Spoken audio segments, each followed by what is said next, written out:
So things are going so poorly for the White House that even NBC News can no longer ignore it. Vote for Biden. He's an adult. Not anymore.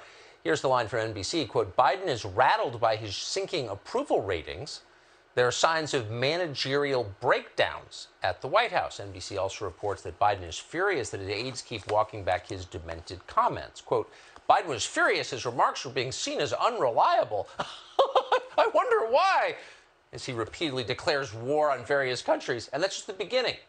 Politico, and no publication is sucked up to Biden harder than Politico, but Politico is reporting that the Biden White House is awash in malignant white supremacy. Are you surprised? Not really, of course. Quote, at least 21 black staffers have left the Biden White House since late last year or are planning to leave soon. Now, sources blame the, quote, work environment, in other words, the racism of the Biden administration. So things have gotten very bad for Joe Biden, both public-facing and internally. What are they doing about it? Well, they broke glass in case of emergency and invited a Korean pop group to speak at the White House today. Watch.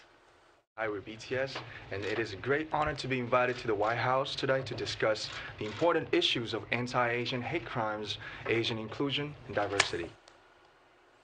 Yeah, so we got a Korean pop group to discuss anti-Asian hate crimes in the United States.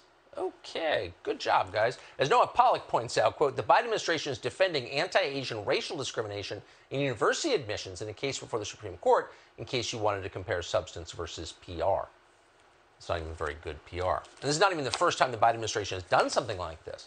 Last August, they invited a TikTok star to the White House because that'll make things better. Yep, they hate the country, trying to degrade it, and it's working. But the headline here is that the white supremacy in the Biden White House is so intense, 21 black staffers, can there be more than 21 total? Not a huge staff at the White House. 21 black staffers have fled. Speaking of the new Jim Crow, Candace Owens is the founder of the charity Blexit. She's probably not surprised by this. She joins us tonight. Candace, are you surprised that the racism, the white supremacy at the White House is so intense that black staffers are fleeing for their lives?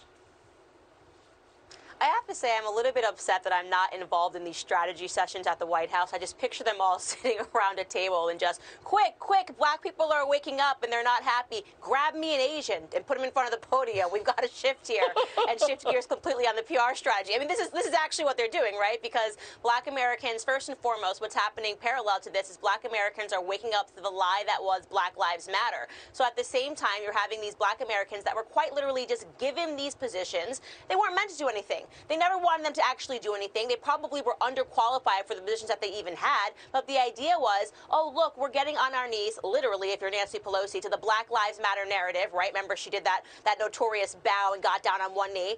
And we're going to do this and show you that we're going to hire a bunch of black people, but we don't actually care what they think. We just need them to sit there and be black. Now the black Americans in the White House are waking up and going, you know what, that's not okay with me. And they're frantically searching to drum up a new narrative of hate. And this one's going to be Asian American, Asian Lives Matter, quick grab me K-pop, and hopefully America's going to fall for this, when in reality we're focused on the gas prices, the inflation prices, and it's just an absolute complete joke.